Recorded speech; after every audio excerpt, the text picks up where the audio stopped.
You're listening to the Savage Lovecast, Dan Savage's sex and relationship show for grown-ups. If you're under 18, get out of here, young'un. If you're stuck in a relationship quandary, or if you're looking for sexual harmony, well, there's nothing you can't ask on the Savage Lovecast. If I sound a little ragged, if I sound like a man who just met J.D. Vance for the first time, I was in Berlin to host Hump and stuck around for a few extra days, and man, Berlin, that city can take it out of you and put it in. Anyway, the Wall Street Journal reports that in Meta's rush to get their celebrity-voiced AI chatbots, all their audio chatbots, onto our devices and into our ears, Meta neglected to create a control, even a rudimentary, easily worked around control, that would allow adults to have sexually explicit chats with their AI chatbots, including their AI celebrity chatbots, but prevent minors from doing the same. Even though Meta had promised the actors whose voices it had purchased for their AI celebrity chatbots from being used for sexually explicit conversations. Meta's chatbots, reports Wall Street Journal, will engage in and sometimes escalate discussions that are decidedly sexual, even when the users are underage or the bots are programmed to simulate the personas of minors. They also showed that the bots were equally willing to engage in sexual chats using celebrity voices. The Wall Street Journal noted that the bots seemed to be aware that their behavior, the behavior of the bots, was both morally wrong and illegal. According to TechCrunch, a chatbot using actor-wrestler John Cena's voice described a graphic sexual scenario to a user identifying as a 14-year-old girl. In another conversation, the chatbot imagined a police officer catching Cena with a 17-year-old fan and telling him, "John Cena, you are under arrest for statutory rape." This glitch in the celebrity AI chatbot matrix was flagged internally at Meta before the chatbot features were rolled out. The AI chatbot features were rolled out, according to the Wall Street Journal, and Meta didn't do anything about it. It was flagged by numerous departments inside Meta, and Meta didn't do anything about it because Meta was in such a rush to roll this service out. Gotta say, find myself a little conflicted. On the one hand, no one wants AI audio chatbots having sexually explicit conversations with minors, except maybe Mark Zuckerberg. On the other hand, dirty talk with an online AI chatbot is certainly safer than the kind of dirty talk a lot of kids were doing on AOL and gay.com back in the 1990s. I mean, a John Cena sound-alike AI chatbot having sexually explicit conversations with 14-year-old girls, not great. And I'm sure John Cena isn't exactly thrilled about this use of his voice, which he licensed to Meta with the understanding it would not be, with the promise it would not be used in this way. But it wasn't a 14-year-old girl that John Cena was, or fake John Cena, AI John Cena, was chatting with. It was a reporter from the Wall Street Journal. And there's no evidence that any actual minors have had sexually explicit chats with celeb-voiced Meta chatbots. But, and here's the on the other hand, unlike some creepy adult, an actual adult talking with a 14-year-old on AOL or gay.com back in the day, AI John Cena isn't going to ask a kid to send nudes. AI John Cena isn't going to show up outside a kid's house or school or send a kid a bus ticket so they can run away. Shit that actual adults who talk with actual minors online have actually done. When I first read about this story, kind of felt bad for John Cena. He's not the only actor who gave Meta permission to use their voice for their celebrity AI chatbot feature for what must have been a very lucrative fee, but he's the one all over the Wall Street Journal and TechCrunch and BBC and other sites. I imagine right now John Cena is having words with his agent, and some sort of update is on its way from Meta to prevent this from continuing to happen. And that update, if and when it comes, is going to prevent anyone of any age from having the kind of dirty audio chats with AI celebrity chatbots that, again, Meta promised these celebrities no one would be able to have with them. So, if you're a gerontophile with a thing for English actresses with amazing resumes and plummy voices, you might want to jump on Meta's celebrity AI chatbot feature before this update comes. Dame Judi Dench is one of the actors who sold her voice to Meta. If you've ever wanted to have a dirty conversation, if you ever wanted to have phone sex with Dame Judi Dench, now's your chance. Get her while she's hot, boys. Get her before the update. Oh shit! Speaking of updates, quick update. Literally while I was recording this, Fortune reports that Meta has indeed updated its AI chatbot feature to prevent what it wasn't supposed to allow in the first place, and what Meta promised the celebs whose voices it bought it wouldn't allow at all: sexually explicit chats. So, you had your chance to talk dirty with Dame Judi Dench and John Cena and Aquafina, and if you missed it, you missed it. All right, a quick note to everyone out there who wrote in about Dying for Sex, the new Netflix series starring Michelle Williams and Jenny Slate. I am watching now, loving it. We'll definitely have more thoughts to share about this amazing new show after I finished binging it. All right, before we get to the calls, Magnum subs, our next Savage Love Live is this Wednesday, April 30th, noon Seattle time, 3 p.m. New York City time. Savage Love Live is always a blast, but it's for Magnum subs only. If you want all the perks of being a Magnum subscriber to the Savage Lovecast, Savage Love Live, the longer Savage Lovecast, bonus Savage Love questions, and more, become my sub right now at savage.love/subscribe. And on a personal note, if you will indulge me, Jimmy in Saigon is an amazing new documentary by filmmaker Peter McDowell. I was an executive producer on this film. I'm really proud of it, and I have a personal connection to it. It's really very moving. And you don't have to take my word for that. There are tons of excellent reviews at jimmyinsaigon.com.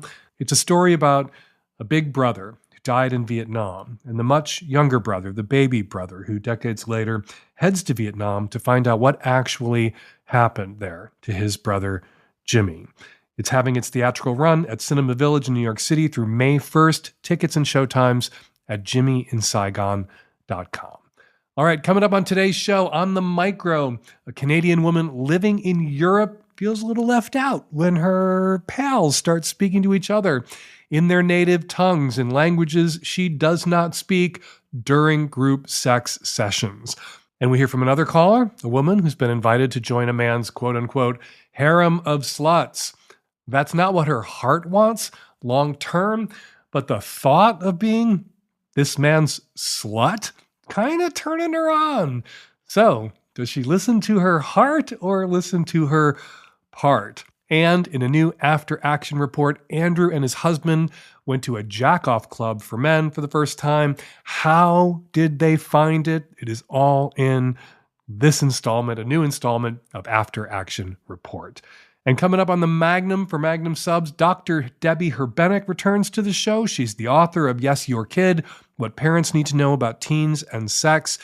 Dr. Herbenick is here to help me tackle a question from a distressed mom whose tween kid snooped on mom's phone and found a picture that mom sent to mom's boyfriend that was not meant for her kid's eyes. Dr. Herbenick is here to help that mom out. All right, let's get to the calls. Hi, Dan. So I'm a bi woman in my mid-20s. I'm Canadian, but I currently live in a European city where English is not most people's first language. And I'm in the process of learning the native language, but I definitely have a long way to go. And most people, especially people my age in their 20s, are used to communicating in English and they can speak it flawlessly. So over the past year, I've gotten close with a new group of friends, and group sex has become something that we occasionally do together. I'm having a really good time, and I feel really lucky to have found people that I can safely test my sexual boundaries with and explore with. The dilemma that I wanted to ask you about is about the language that people speak during these group sex experiences. So everyone knows that I can pretty much only communicate in English and they would only ever speak to me in English. However, when others are having sex and I'm not involved, they often speak their native language with each other. And I want everyone in the group to feel like they can express themselves in the way that feels most honest and like most natural. And sometimes there are also substances involved, and I know that that can make it trickier to find the right words in your second or your third language. And part of me would feel really guilty asking everyone else to switch to English just for my sake, and that already happens a lot in my daily life.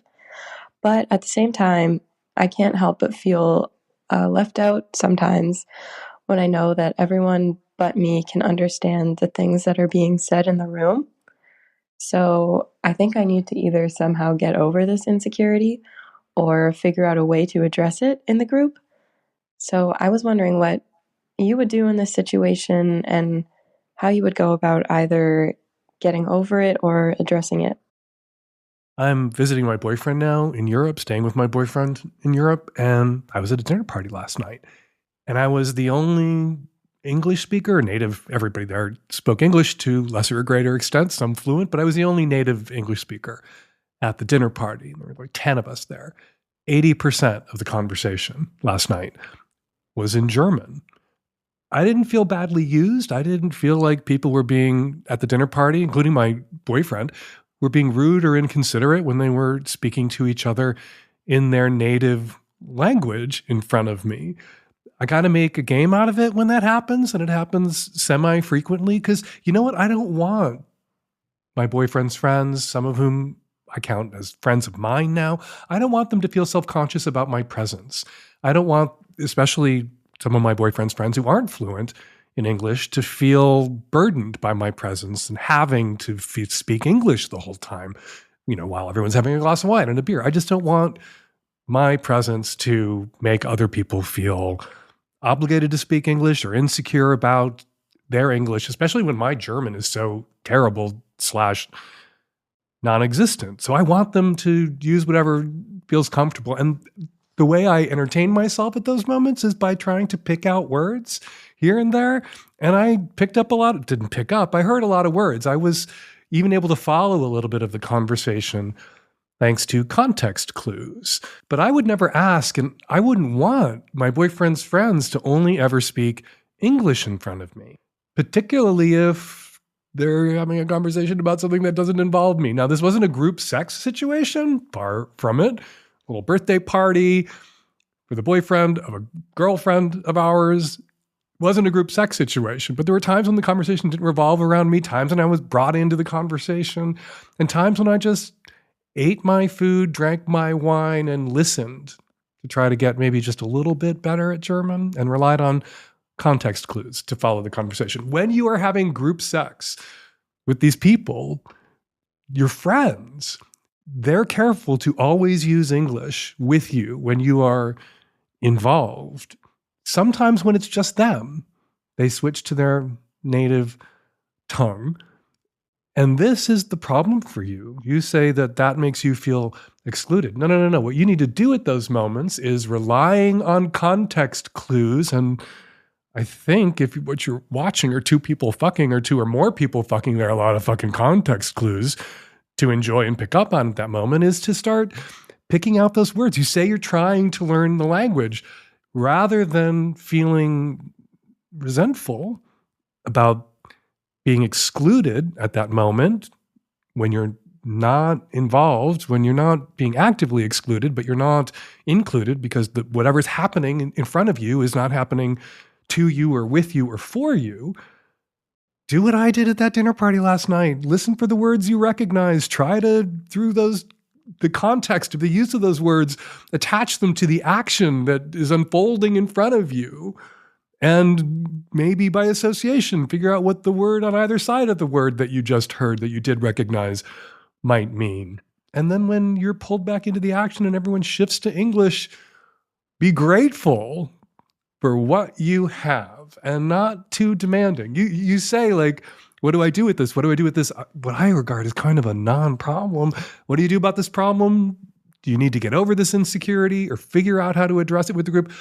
Please don't be the ugly North American. I know you're from Canada. You're not as ugly as some Americans, but please don't be the ugly North American and make it all about you and insist that everybody speak English in front of you at all times, even when they're having little breakout sessions where you aren't involved. So don't address it with the group. Don't be the ugly North American. Don't be self-centered. I guess this is me saying go with option one, get over your insecurity, but also enjoy it. Like you're getting a live sex show and a little bit of language instruction at those moments. If you take the right approach, if you have the right attitude, you should be grateful. You should be thankful.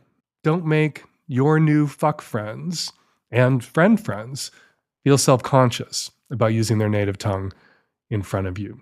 Just be glad you're there. Be glad you're included. What an adventure. Hi, Dan. I'm a 33-year-old straight woman in Southern California. I consider myself very sexual, very high libido.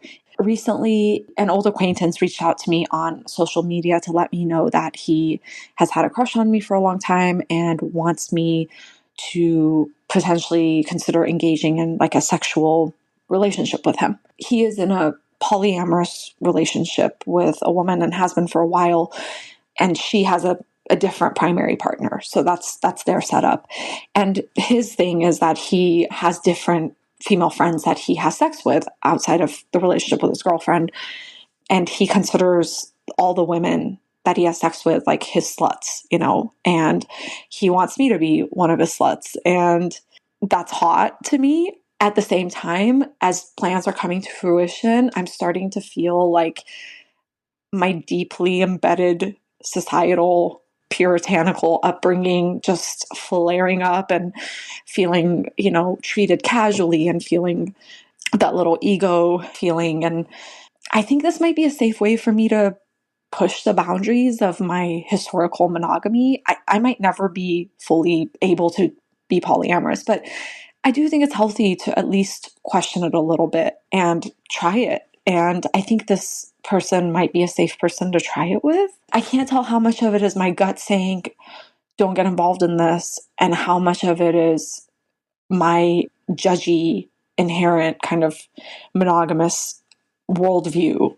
saying, you deserve better and you deserve, I'm not even looking for a relationship. So why can't I have casual sex? I don't know why my body is fighting this. So I'm just wondering what you would advise someone like me to do. Would you say push through it and have fun and be a little slut and see how you feel? Or would you say stay in your lane because clearly you are not ready for something like this?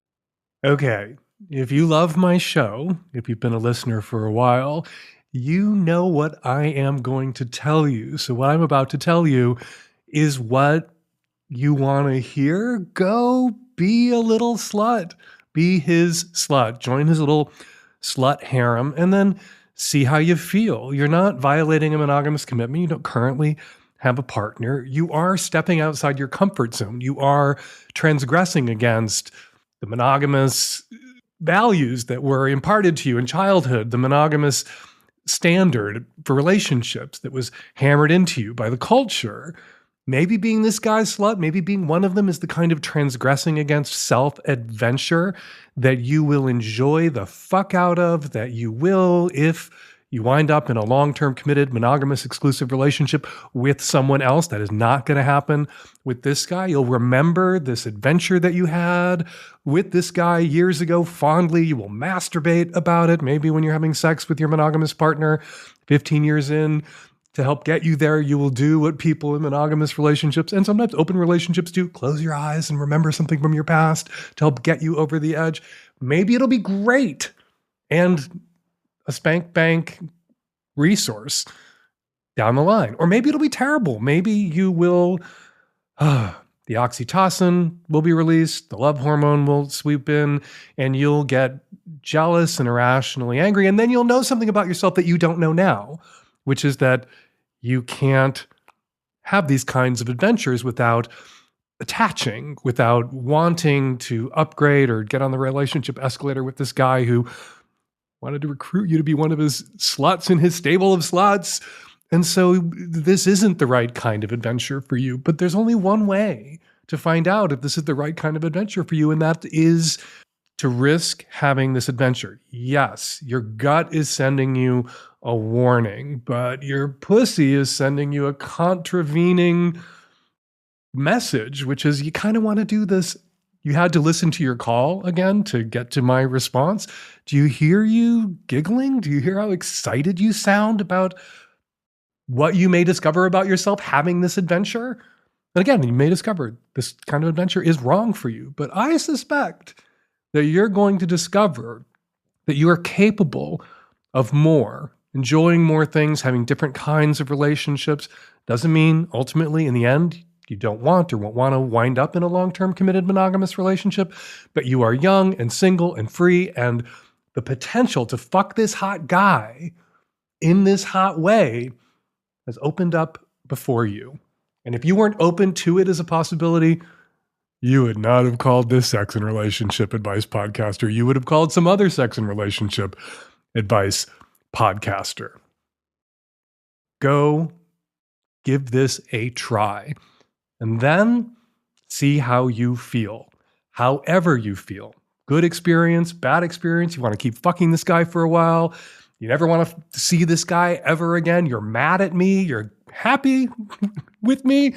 Give us a call. Let us know how it went. We are all going to want to hear from you, whatever you decide to do. And I'm sorry, again, if you called me, you have already decided to do this. So all we're going to need to hear from you is how it went, how you felt. This episode is brought to you by Squarespace. Squarespace is the all-in-one website platform designed to help you stand out and succeed online. Whether you're just starting out or scaling up, Squarespace gives you everything you need to claim your domain, showcase your offerings with a professional website, grow your brand, and get paid all in one place. Have you heard of SEO?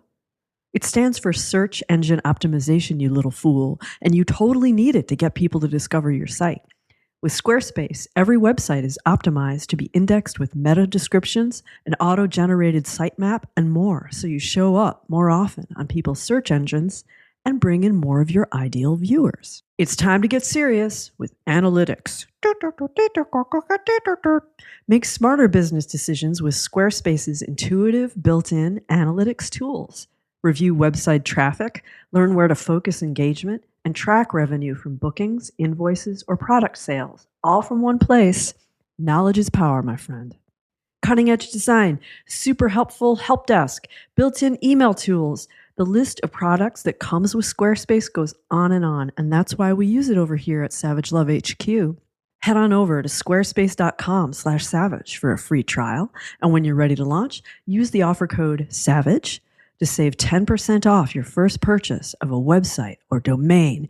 That's squarespace.com/savage and use the offer code SAVAGE. Hey everybody, here is our next installment of Afteraction Report. Afteraction Report is a brand new semi-regular segment where we hear from listeners who've just tried something new. They report back to us on how it went, and you get to listen. This time around, we have Andrew, who tried going to a Jackoff club with his husband for the first time. Let's hear about it. So joining us for this Afteraction Report, Andrew. Andrew, welcome to the Savage Lovecast. Dan, great to be here. So what did you try? We tried a Jackoff club after hearing about it on the Lovecast, kind of piqued our interest, and it was a complicated situation leading up to it, but tried one of the clubs out in Denver for the first time. And when you say we, you mean you and your whole immediate family, mom and dad? Who's we? Mm-hmm.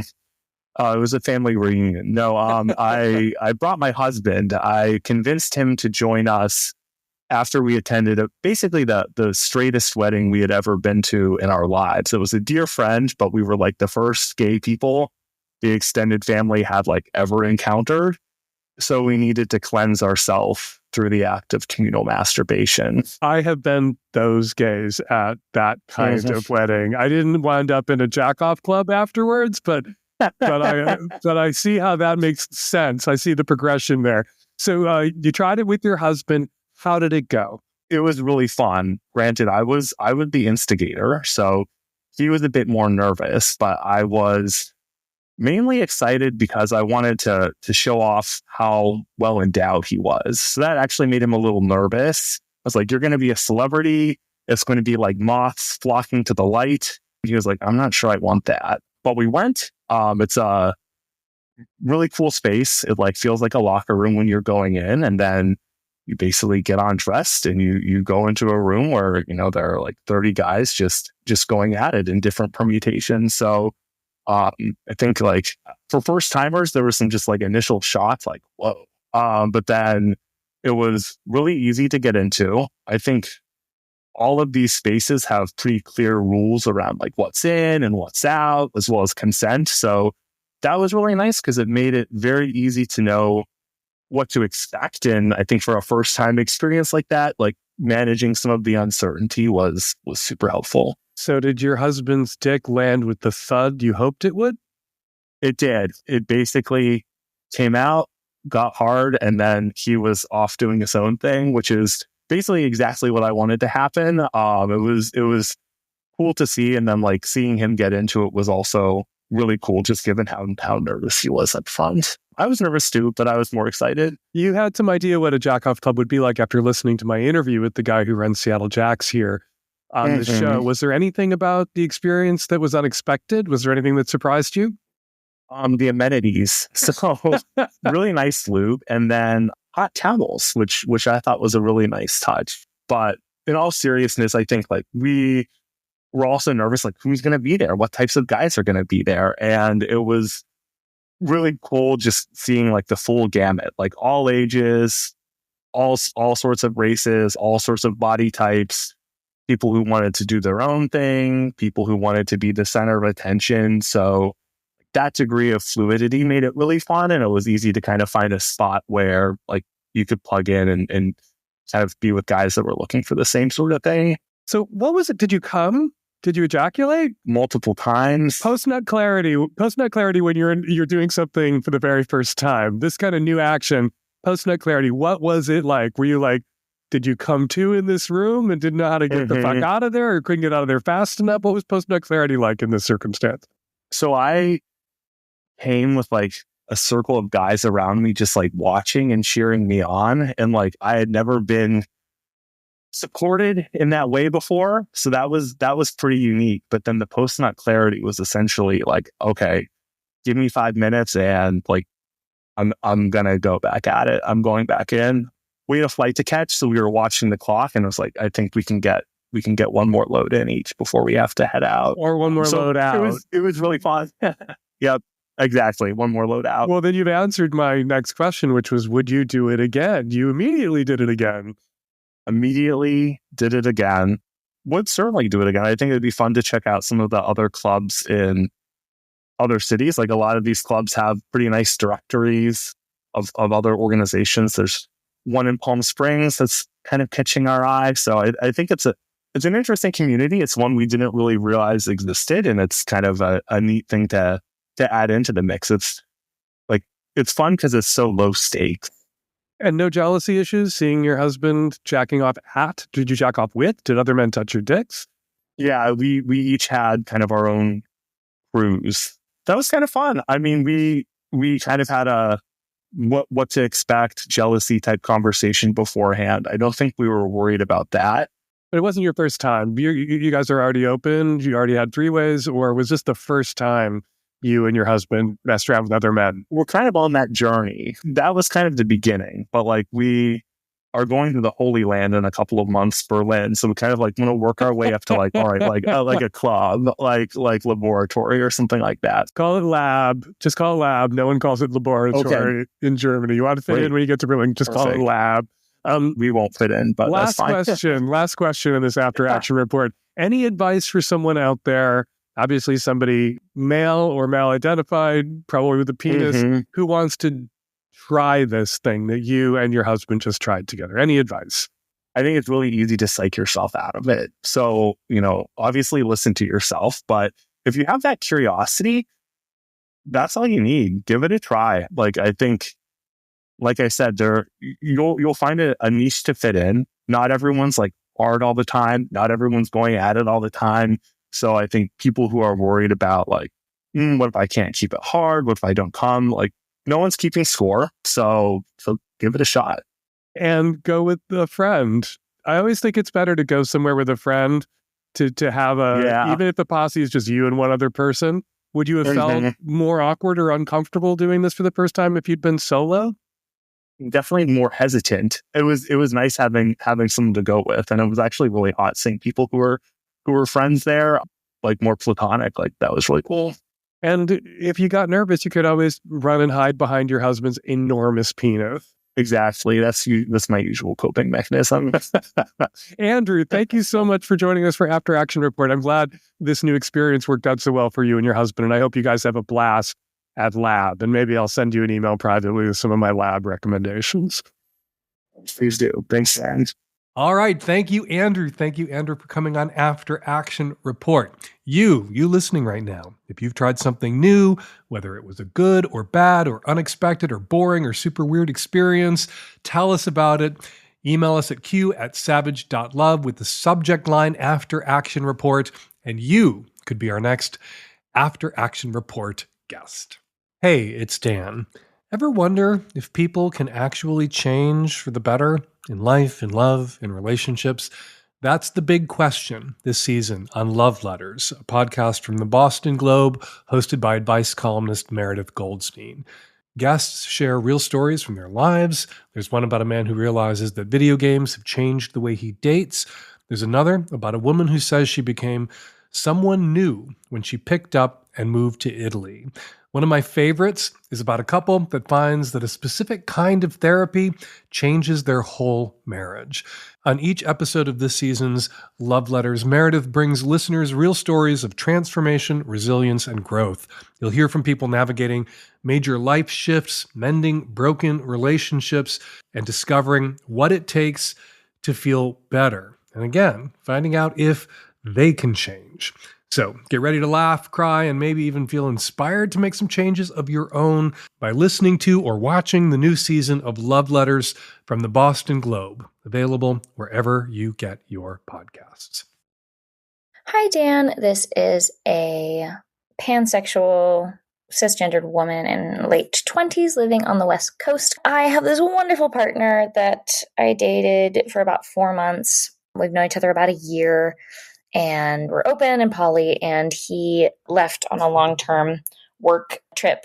And we talked about it in great lengths before he left. So we didn't want it to be like long distance feeling. I've done that before, and I really struggled with that. So we kind of fell into this good dynamic where we would have a phone call every couple of weeks and just kind of chit chat and talk about our relationships and our sexcapades and what have you. My issue is that lately we have fallen into this communication cycle that just feels super icky. He's terrible at technology, terrible at texting, and says this often. And in the beginning, he would text me back really well. And over time, as is to be expected, I sort of slipped from that priority, which is fine. I think there's kind of two things going on here. One is that every time I do hear back from him, either if I've sent him a voice text or a text, he'll get back to me like within a few days or weeks, which is not unreasonable. But he's always apologizing for how long it took to get back to me, which I just find really irritating because I didn't set up an expectation around being gotten back to. Like, I didn't even really want to maintain constant communication. He was the one that said he wanted to stay in touch and maintain a connection, and that felt great. So now it feels like he's always apologizing to me for how hectic his life is and how he's partying all the time, and I honestly don't care. I'm like, you go live your life and have a great time and just let me know how it's going. And then it kind of like makes me feel guilty for putting this expectation on him that I didn't put on him. So I don't know where that's coming from. And I also think that I am more comfortable dating people that pursue me a little bit more. And I feel like I'm the one a little bit more in pursuit. It's like I'm usually the first one initiating communication. And it's like when you're the first one initiating sex all the time, then it kind of feels gross. So yeah, any advice on how to break this cycle before he comes back in a few months? Because it would be really nice to be in a good place. So if I follow, you're annoyed that he doesn't get back to you quicker, but you're also annoyed that he apologizes to you for not responding more quickly, even though you didn't tell him explicitly that you're annoyed, that sometimes it takes him 2 or 3 days to respond to a text or a voicemail. Maybe he picked up on the fact that you're annoyed that it takes 2 or 3 days, or maybe he just knows that it is considered generally impolite to take that long to get back to somebody, particularly somebody that you're fucking or dating or in a situationship with, that is just, etiquette. The etiquette is that if you leave somebody on red for 3 days, that was a little rude or insensitive or inconsiderate. And so he apologizes. He opens with an apology because he knows that even though you never said anything, he knows it's not a problem for you. He knows that it's generally regarded as a problem by others. Look, you're in not constant, but you're in semi-regular communication with him while he's off on this adventure, and he's sometimes too busy to respond right away.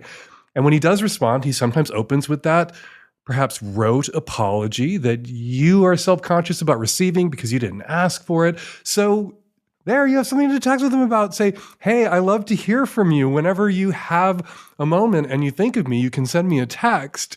But I know you're busy. I know you're off having adventures and you have nothing to apologize for. That it takes 2 or 3 days for you to get back to me or to think to text me. Nothing to apologize for. Don't waste the text you send me or the voicemail you make and send to me on an apology that I didn't ask for and I don't need. I'm just happy to hear from you. Heart emoji, smiley face emoji, chains emoji, whatever emojis speak to you and your relationship. And then maybe he won't feel self-conscious about taking 3 days and he won't open with that apology that you didn't ask for and you say you don't need. As for who's pursuing who, all right. You feel like you're pursuing him, but you're the one right now with more time on your hands. You're the one who's home alone or home with your friends and other lovers and other people around you. And you're not having the kind of jam-packed adventures he's having. And so, yeah, you might think to text him a little more often than he thinks to text you. And if that's making you feel like pursuer and not pursued, and pursued works for you better than pursuer, just know what you know about yourself and clock that and think, okay, the next time he texts, I'm not going to text him back first. I'm going to wait to hear from him again and then engage with him. Play.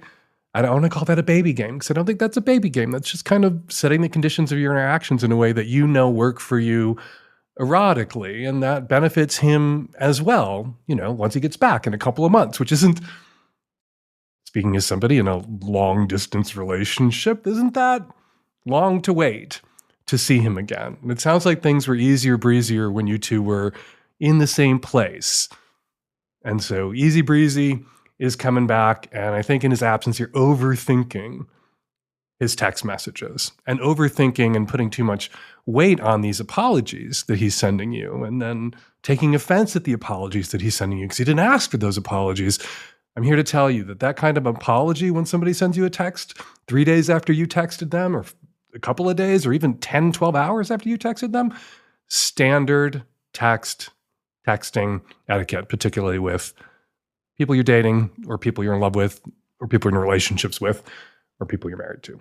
So stop making problems out of things that are not problems and enjoy this relationship.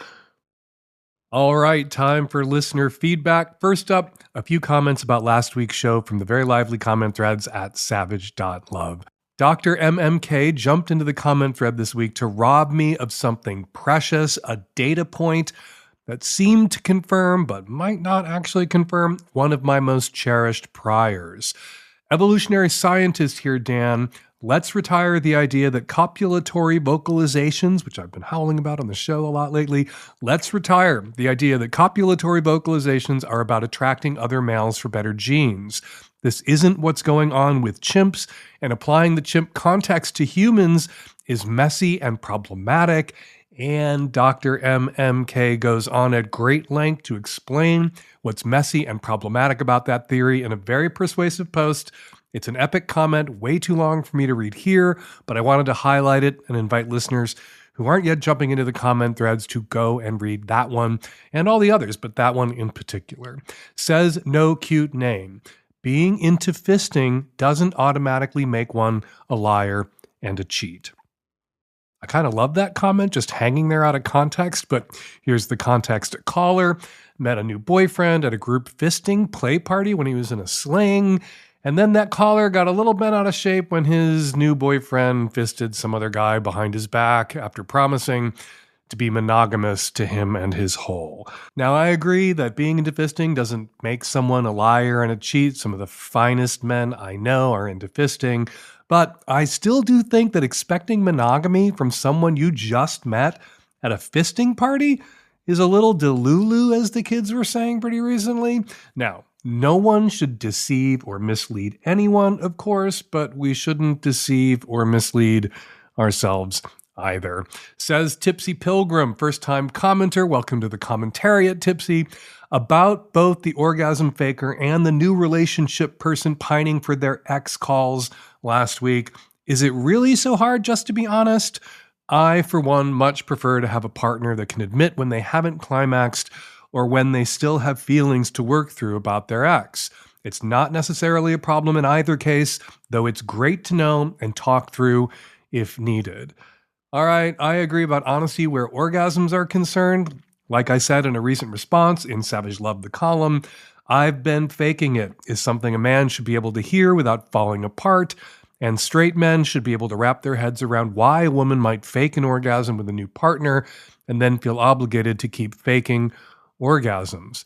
But I'm not so sure anyone should ever say in the very early stages of a new relationship that they're pining for their ex, not to their current. I mean, if I were dating someone and the NRE wasn't enough to make the person I was dating not forget their ex, but at least not miss them so much, it would hurt my feelings to be told that in a way that might make it impossible for me to keep seeing that person.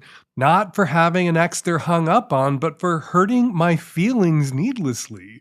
Honesty is great, best policy and all that, but discretion and timing both matter too.